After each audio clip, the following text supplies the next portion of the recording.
Riquelmo, que alegria hoje te receber para ouvir sua história, seu testemunho, suas alegrias, suas tristezas também, né? Sua experiência, sua vivência com Deus. Certamente o que você tem para compartilhar conosco agora será muito importante para os pais, mães, avós como eu, tios, amigos, né? Líderes, né? Líderes de uma igreja, enfim, para a vida, para crianças, para juniores, adolescentes também, jovens, né? Casais, enfim, eu estava aguardando de fato chegar essa hora para te ouvir, para te conhecer pessoalmente e para fazer algumas perguntas da minha parte e algumas que imagino outros gostariam de fazer. Sim. Então seja bem-vindo, a você que é de Natal, Rio Grande do Norte, mas que mora aqui no estado de São Paulo há quanto tempo? Desde 2011. Desde 2011. Tá, então você já veio adolescente ou jovem para cá? Eu saí de casa com 21 anos, né? Opa! Né? Veio só você para São Paulo? Eu. Só família ficou lá. Então vir para cá foi uma escolha. Sim, foi uma escolha. Muito bem. Meus pais foi até resistente a querer eu vir, mas eu fui firme e vim. É mesmo. A vida então é cheia de escolhas mesmo. Literalmente. Embora que às vezes sejam escolhas inconscientes, mas é uma escolha, né? Tudo é uma escolha. Verdade. Há um momento que a gente toma consciência. Uma hora a gente toma. Daquela escolha. Riquelmo, na verdade, eu quero te perguntar qual foi a sua maior escolha de vida no sentido de mudança de rumos da sua vida. Né? Qual foi aquela escolha, dentre as várias, como você acabou de dizer, mas qual foi aquela escolha que, se foi fácil ou não, mas foi a escolha que mudou uma nova etapa da sua vida? Olha, literalmente foi a escolha de caminhar com Jesus, né? E é uma escolha. Né? O próprio Jesus diz, né? Quem quiser vir após mim, negue-se a si mesmo, toma a sua cruz e siga-me. Então a gente entende que caminhar com Jesus é ter um estilo de vida diferente, né?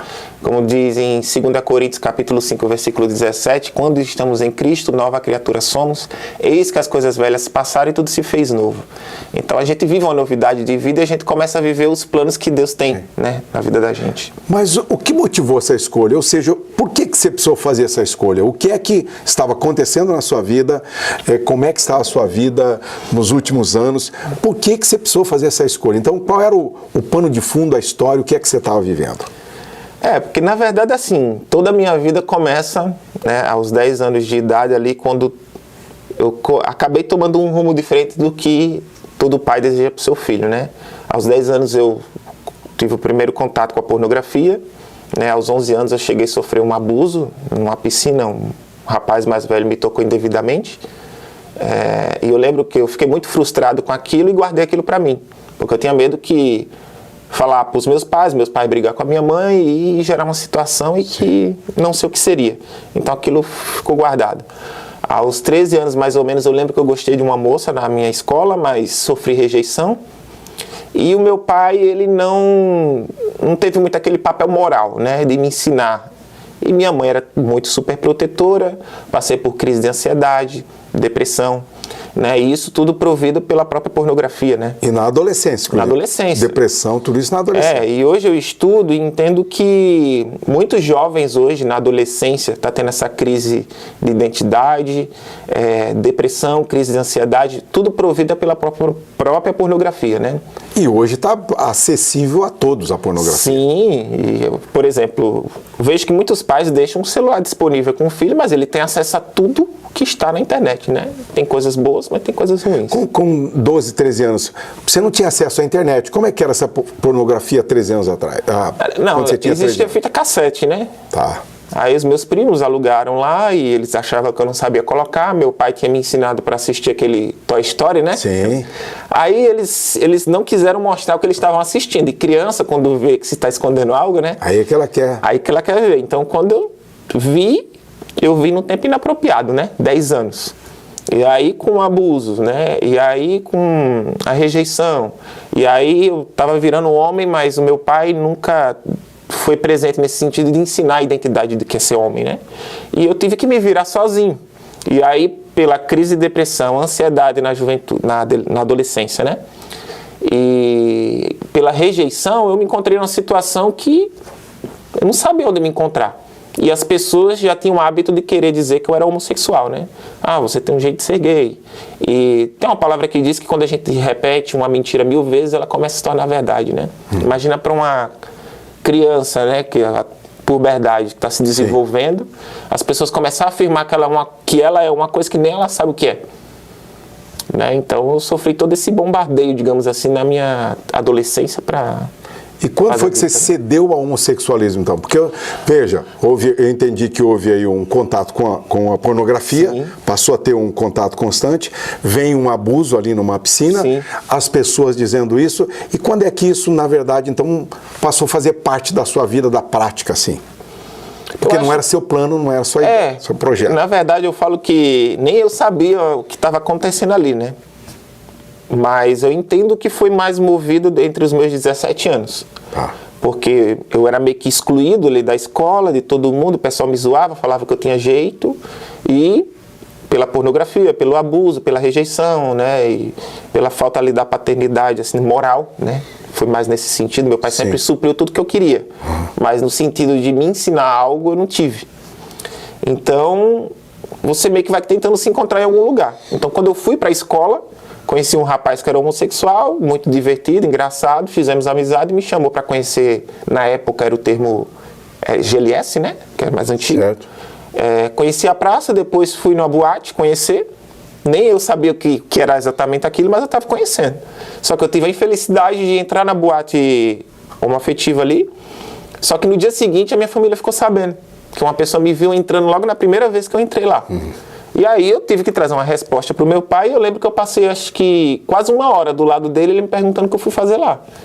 E aí, com tudo isso que eu vivi, veio à minha mente o seguinte pensamento, né? Então, bom, se eu tentei de tudo e acho que me encontrei lá e fiz amigos e tal, então acho que eu sou isso mesmo, né? Por todas as circunstâncias, né? Sim. Então, você não diria que você nasceu homossexual? Não, eu não acredito. Você não nasceu Estudando hoje, conhecendo a história de vários amigos, né, que ainda vivem, inclusive, eu vejo mais como uma construção. Então. Né? A própria ideologia de gênero diz que a própria heterossexualidade é uma construção social no sentido de identidade, né? Então, se a gente olhar nesse sentido, a homoafetividade também. Tudo é uma construção social. Agora, a questão é, o que eu quero para mim? Se eu tenho Deus como meu Deus, a minha referência, a palavra de Deus como verdade, a própria palavra de Deus só trata filho e filha. Até o termo heterossexual só foi criado durante o século XVIII. E nem era um termo positivo, na verdade, era identificado como uma doença, assim como a homossexualidade também nesse tempo, mas era para homens que tinham grande excesso de prazer pelo sexo oposto. Só que aí foi se naturalizando mais do século XIX para o XX, como o termo de duas pessoas do sexo oposto, né? Sim. Então, se a pessoa tem a Bíblia como a referência do que é a identidade de Cristo, é filho e filha, homem e mulher, né? Em seu propósito, do que está em Gênesis 1 e 2 também. Mas por que um homossexual, uma pessoa homoafetiva, por que você acha que ela deveria pensar, considerar numa mudança? O que te levou, por exemplo, a pensar e considerar uma mudança? Na verdade, é o que eu sempre deixo muito claro, né? Porque assim, a maioria dos homossexuais diz que, sei lá, o gay que se converte foi que sofreu lavagem cerebral do pastor, da palavra, por medo de ir para o inferno, né? Ou coisa do tipo. Só que o meu caso foi diferente, a minha experiência com Jesus, né? Porque assim, eu não era muito adepto de igreja. Inclusive... Mas você estava feliz na vida que você fazia? Então... Você foi... Qual foi suas passagens nesse histórico como homossexual? Eu identifico duas coisas, né? Qualquer pessoa que dê lugar à carne, a carne sendo satisfeita de alguma forma, ela vai se sentir bem. Só que viver a carne é você valorizar o vazio depois. Agora, você tinha satisfação no que você fazia? Tinha. Eu não me sentia mal por ser homossexual, por exemplo. Você teve sucesso como homossexual? Pode-se dizer que sim. Que sucesso que você teve? Como é que foi essa caminhada dentro do homossexual? Você não foi homossexual comum, vamos dizer assim, comum. Na verdade eu sempre fui muito intenso, né? Porque assim, logo quando eu me assumi aos 18 anos e comecei a frequentar a balada, eu comecei a fazer amizade com drag queens e tal. E comecei a me montar como drag queen. pelas crises que eu passei, pelos confrontos que eu sofri com a minha família. Quanto mais eles me confrontavam, mais eles me empurravam para ali, né? Olha. Que eu não conseguia ter uma boa convivência no início em casa, até porque eu fui o primeiro da família a assumir, né? Em 2007, mais ou menos. Primeiro, porque teve outros? Oi? Teve outros? Hoje tem. Tá. Então, fui drag queen, até no programa de televisão local lá de Natal, que é o programa Fátima Melo, da Band local. Em 2009, fui eleito rainha da parada LGBT pela minha cidade, né? Natal, Rio Grande do Norte. Isso. Então, foi um feito, digamos assim, no mundo homoafetivo. Foi um sucesso. Aí fiz shows por 6 anos da minha vida. Né? Passei 12 anos na homossexualidade, 6 anos como drag queen, e depois eu parei de fazer shows. Porque eu vi que não era o que eu queria pra mim, vi que há um preço, né? Tenho muitos amigos que na velhice eles acabam sofrendo muito, né, com as decisões que eles tomaram, e muitos se encontram sozinhos, com muitas produções, né, maquiagem, produção ali, mas acabaram pagando o preço e assim eu comecei a enxergar isso. Aí eu identifiquei que não era isso que eu queria mais pra mim. Porque o que eu estou dizendo é, não havia um crente perto de você dizendo, você está errado, você está indo para o inferno. Entendeu o que eu quero dizer? Sim. Você estava naquele mundo, um sucesso, estava bem, estava satisfeito, estava se realizando, e não tinha alguém da Bíblia te pegando no pé, não faça até isso. A minha tia, ela é cristã, né? Ela me ajudou a lembrar que eu não lembrava. Ela disse que eu criticava os crentes dizendo que ele era os donos da verdade, né? Mas não é bem isso, né? É a palavra de Deus. Mas assim, eu nunca tinha pisado numa igreja protestante, né? Só no momento que eu tive a minha experiência com Jesus, um pouquinho antes, que eu vim na Nazareno 4 vezes. Aqui em Campinas mesmo. Em Campinas, a Central. Mas, enquanto isso, eu nunca tinha conhecido nenhuma igreja protestante. Nunca tinha entrado? Não, as pessoas me convidavam. Até eu lembro que na época que eu trabalhei no Estúdio W aqui em Campinas, até um pastor iria orar lá e tudo. Me convidavam para vir na igreja, mas eu sempre fui resistente. Então você não tinha ninguém te acusando, levantando bandeira contra você? Não teve? Não. Teve. Eu digo que eu acho que Deus permitiu que isso acontecesse, que eu fosse isento disso, até como um próprio testemunho do que eu vou trazer, assim, do que aconteceu comigo nesse processo, né? Antes de falar disso, Riquelme, algumas vezes você já falou da família aqui.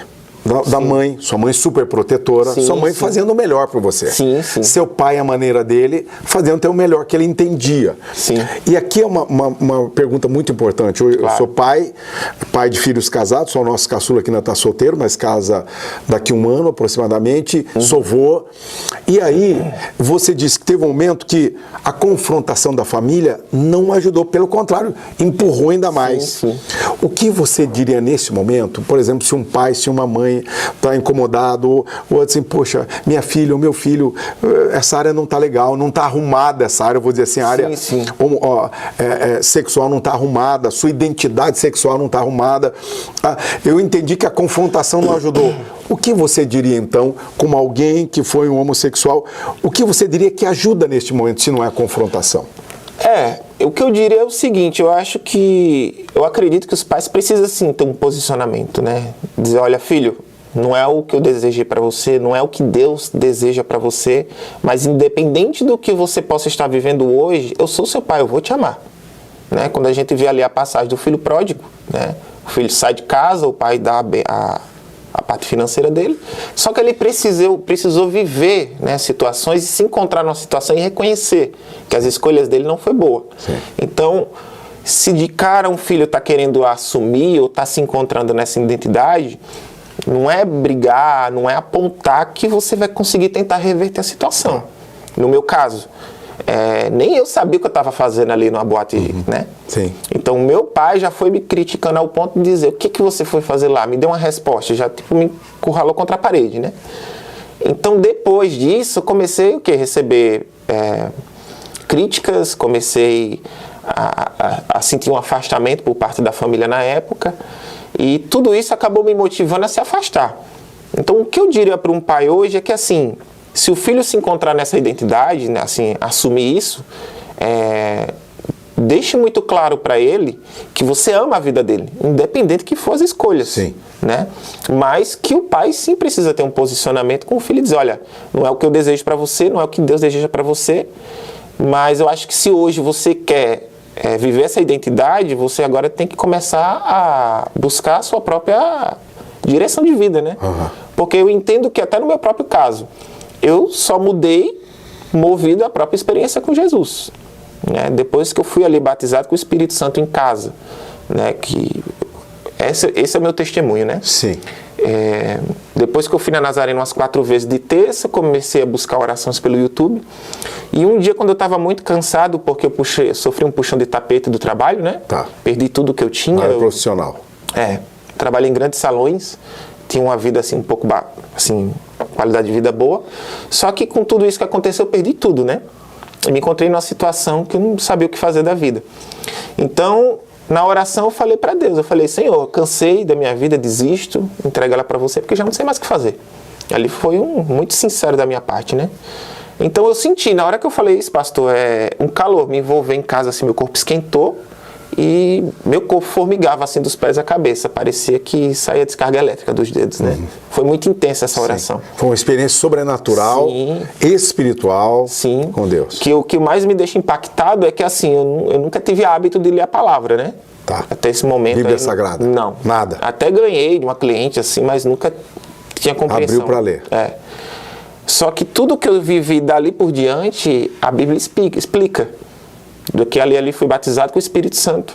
No dia seguinte eu senti uma paz, uma alegria, o mundo estava mais claro, a depressão que eu tinha sumiu, o vazio que eu senti também sumiu, embora com todos os problemas que eu ainda estava passando, né? E naturalmente eu fui perdendo o prazer de estar nas baladas, de estar bebendo com os amigos.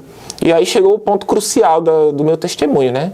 Eu não me entendia que ser homossexual seria algo que Deus não se agradasse, digamos assim. Interessante. Então, para você, enquanto estava praticando a homossexualidade, para você, Deus não estava contra você? Deus não estava... eu via que Deus era amor e que eu vivesse minha vida, né? Era a visão que eu tinha. Tá.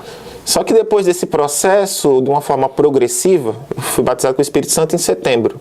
Até fevereiro, que é o mês do meu aniversário, foi o mês que eu aceitei Jesus em oração, né?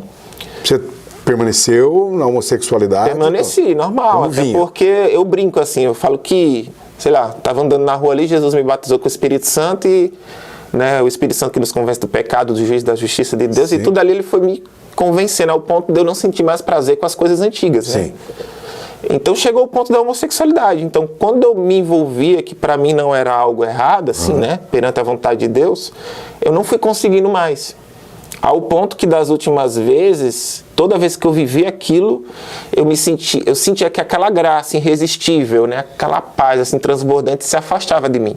Eu me sentia vazio, acusado, sujo. Acusado por si mesmo. Sim, e como se Deus estivesse distante de mim quando eu consumia aquilo. E aí ficou muito evidente em mim e Jesus falou comigo assim: se você quiser caminhar comigo, você tem que tomar uma decisão. E eu me encontrei em casa, sozinho, coçando até a cabeça, olhando assim pro céu e tipo, tentando entender com ele como seria isso, né? Então assim, a minha conversão não houve, digamos assim, nenhuma indução por parte da igreja, até porque eu só fui na igreja 4 vezes e depois disso eu não fui mais nesse processo. Então, eu entendi que eu precisava deixar assim a homossexualidade para seguir a Cristo pela minha experiência, né? E por ele mesmo, com ele e com você. Porque foi ele que falou comigo. Foi ninguém acusando, ninguém cobrando. Se vai se converter, tem que ser assim, vai ter que fazer desse jeito. Não isso foi. Que eu deixo muito claro, porque há muitas narrativas por causa de um homossexual se converte, né? E eu era um que era contra isso. Só que eu precisei viver essa experiência, né? Tá. E de Jesus propriamente falar comigo. Então eu escolhi a Jesus, busquei a igreja, tomei a decisão de abandonar a homossexualidade, fiz aula de batismo, né?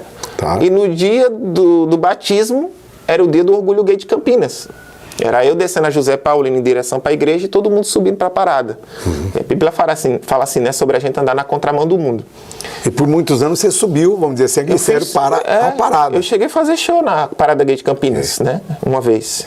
Então, assim, eu fui drag e rainha da parada. Então, assim, Jesus me convenceu a deixar a homossexualidade e um outro sinal da minha conversão foi o próprio dia do Orgulho Gay, que foi no próprio dia do batismo, que representa, né, o pecado ali que a gente reconhece e que a gente professa Cristo publicamente, né, e tem uma vida diferente.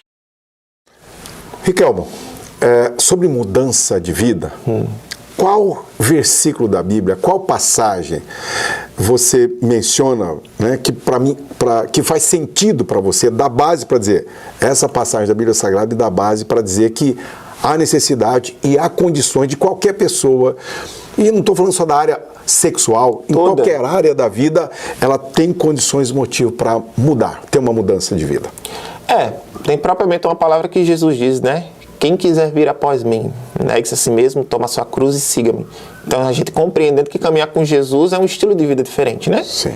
Então, assim, o texto que mais me chamou a atenção é 2 Coríntios, capítulo 5, versículo 17. Quando estamos em Cristo, nova criatura somos. Eis que as coisas velhas passaram e tudo se fez novo. Então, esse é o texto, assim, que me chama a atenção, o versículo. Sim. Porque no momento que eu escolhi a Jesus e resolvi abandonar minha vida antiga, tudo se fez novo. Estou mais de 3 anos na fé, nunca pensei em regredir, vivo uma situação que muitas pessoas impõem que eu ainda sou, que eu sofro por não viver mais o meu passado, mas a minha alegria hoje, pastor, é engraçado. Estar na igreja, só trabalho hoje, mas eu creio que até o meu trabalho hoje está, assim, tendo uma divergência com o mundo, né? Tipo assim, hoje eu confronto um pouco a minha realidade, alguns clientes, filhos de clientes, então vejo que isso está atrapalhando um pouco a minha profissão hoje. Mas eu creio que Deus está preparando algo diferente, né? Mas é nesse sentido, tudo se fez novo. Eu só fico na igreja, eu só estudo a palavra, procuro entender isso que eu vivi e trazer, baseado na palavra de Deus, todos os contextos em relação à homossexualidade. Como está em 1 Coríntios 6:9, que ali fala também sobre os homossexuais. Nas traduções mais antigas, efeminados ou malakoi no grego, né, que dá entendimento de um homem que deixa a identidade de homem e começa a se configurar como mulher, tanto fisicamente como sexualmente, né? Para quem tiver acesso à Bíblia no aplicativo, em que passagem que está? 1 Coríntios 6:9. Tá. Né? E se você buscar estudo ou contexto, ali explica que Paulo traz uma afirmação por Corinto ser uma igreja imoral, e a cidade de Corinto, na verdade, também. Cristo foi ali e ele escolheu alguns ali e alguns dali foram transformados. Idólatras, adúlteros, enquanto homossexuais. Então o texto deixa muito claro que, pela graça de Jesus ali, foram mudados, né? O texto deixa muito claro isso. E eu tenho esse texto porque eu fui mudado por Cristo. Eu não consegui mais ser o mesmo desde então. Então, o texto de 1 Coríntios 6:9 fala sobre homossexuais, 1 Timóteo 1:10 também, que esses dois textos afirmam Romanos capítulo 1, versículo 22 ao 27 também. Sim. E Riquelmo, interessante, você fala que houve um momento que você começou a estar com Deus. Sim. Ter amor de Deus, amar Sim. a Deus, receber o amor de Deus, mas você permanecia fazendo algo que desagradava a Deus, Não. que entristecia a Deus. Então, nesse processo que eu entendi que Deus se entristecia ao ponto do Espírito Santo sair de mim, Sim. e me sentir vazio da presença de Deus, e isso me deixou incomodado. Tá. Que ali foi quando Jesus falou comigo. Se você quiser caminhar comigo, você tem que tomar uma decisão. Porque naquele momento você já tinha experimentado o amor de Deus. Sim. A graça de Deus. É que eu ali não compreendia que eu tinha sido ainda batizado pelo Espírito Santo e o que significava, né? Mas você tinha o amor de Deus. Você tinha recebido o amor de Deus. Sim. Eu, pastor, vivi 20 anos de pornografia, vivi 12 anos da homossexualidade, semanalmente saindo com os amigos, curtindo balada, né, curtindo o mundo.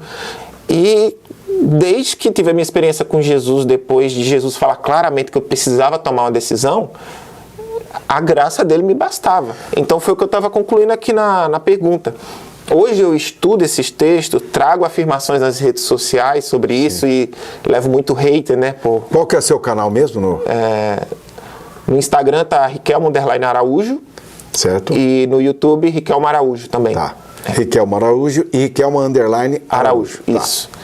E assim, a minha vida está na igreja estudando, compreendendo esses textos, né, para até mesmo alertar os meus amigos, porque a minha intenção é que o evangelho chegue na vida deles, né? Inclusive um amigo meu, através da minha vida, né, Jesus falou ali com ele, um ano depois, mandou mensagem assim: amigo, dá para mudar mesmo? Eu falei, dá, eu já estou vários anos aí. Ele falou, estou me convertendo agora no final do mês. E aí se converteu, vai fazer 1 ano na fé e está feliz com Jesus. O Espírito Santo, você vê até o brilho no olhar dele. Sim. E está com a vida transformada também. Então eu vejo o propósito que Jesus tem, né? Na minha conversão e hoje trazendo essas verdades sobre a questão da homossexualidade, que eu vejo a igreja muito como os meus pais, né? Meus pais, eu não julgo eles pela forma que eles me trataram, porque eles não compreendiam, eles não viveram. Isso é algo mais atual de um tempo para cá. Sim. Então eu vejo que a igreja tem algumas dificuldades em saber se expressar. A igreja tem dificuldade. É. E ela tem dificuldade de aceitar também um homossexual? Quando chega, quando vem? Olha, como eu falei, né? Eu praticamente nasci na Nazareno. A Nazareno eu não vejo uma igreja que tem dificuldades, não. Inclusive eu vejo muitos amigos meus que são homossexuais e vivem a homossexualidade frequentando a igreja de terça. Tá. Né? Então, indo para os cultos. Então, assim, a Nazareno em si eu não vejo que ela tenha dificuldade. Mas algumas outras igrejas eu percebo que tem muitos cristãos que não conseguem. Na verdade, assim, pastor, o que eu identifico? Tem muitos cristãos que gostariam de ajudar e de abençoar, né? Tá. Só que qualquer argumento, ponto contra a homossexualidade, por exemplo, se o senhor talvez falar algo, vão taxar você como homofóbico. Tá. Então, hoje, eu entendo até o meu próprio chamado é isso. É ser essa ponte de igreja e essa área e de eu trazer as compreensões da vontade de Deus de uma forma mais amigável. Porque ninguém pode dizer que eu vou ser homofóbico pelo fato de eu vivi, né? Sim. Como eu poderia ter desejo de condenar qualquer amigo meu. Sim. E quer mais algumas perguntas minhas, mais rápidas, sem você pensar muito? Tá. Eu gostaria que você respondesse sem pensar muito. Beleza. Que palavra, numa frase, você diria para alguém que hoje está na homossexualidade, como você estava, se satisfazendo, feliz, realizado ali, de uma certa... Que palavra você diria para essa pessoa? A palavra que eu diria... Olha, é uma pergunta bem difícil, porque qual é a dificuldade hoje da igreja, até propriamente minha, em relação a pregar para homossexuais?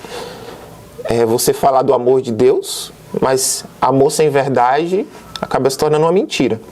E você está lidando com uma construção de vida da pessoa, né?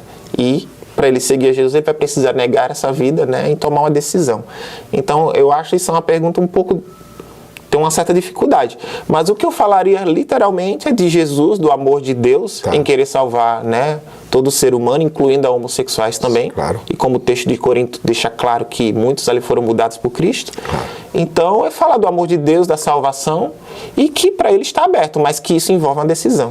E para uma pessoa que já começou a andar com Deus, com Jesus, mas que ainda está na prática do pecado, seja qual for. Sim. Que sente esses momentos que Deus se afasta dele, dela. Né? Que você diria para essa pessoa que percebe isso, que tem algumas coisas que ela faz, de novo, independente da área, que ela sabe que naquele momento Deus saiu, o Senhor Jesus saiu de perto. Sim. É porque as pessoas... Isso está no contexto, porque assim, quando a Bíblia trata de pecado, por exemplo, se entender homossexual não é um pecado. Pecado eu consumir, né? O que eu faço com isso. Então, 1 Coríntios 6,18 deixa muito claro ali sobre a fornicação. E a Bíblia deixa muito claro que qualquer ato fora do casamento entre um homem e uma mulher é visto tanto como fornicação, e o ato sexual que seja homossexual é qualificado até como adultério, na mesma escala, né? De compreensão do pecado. Então, o texto deixa claro o quê? Que não podemos fazer tudo aquilo que queremos, porque Cristo na cruz pagou alto preço. E isso transgride o nosso próprio corpo, ou seja, o nosso relacionamento com Deus, se a gente permanece numa vida de imoralidade sexual, que é qualquer ato, né? Fora do contexto do casamento, seja hétero ou homo, tem muitas pessoas que estão gerando morte no relacionamento delas com Deus por estar permanecendo na vida de pecado, né? Na vida de fornicação. Sim. Então, o ato sexual é um ato muito íntimo e que isso gera morte no relacionamento com Deus, né? E você acha que alguns homens e mulheres, mesmo depois de convertidos, continuam com desejo, podem continuar com desejo homossexual ainda e que vão ter que dizer não a vida toda? Sim.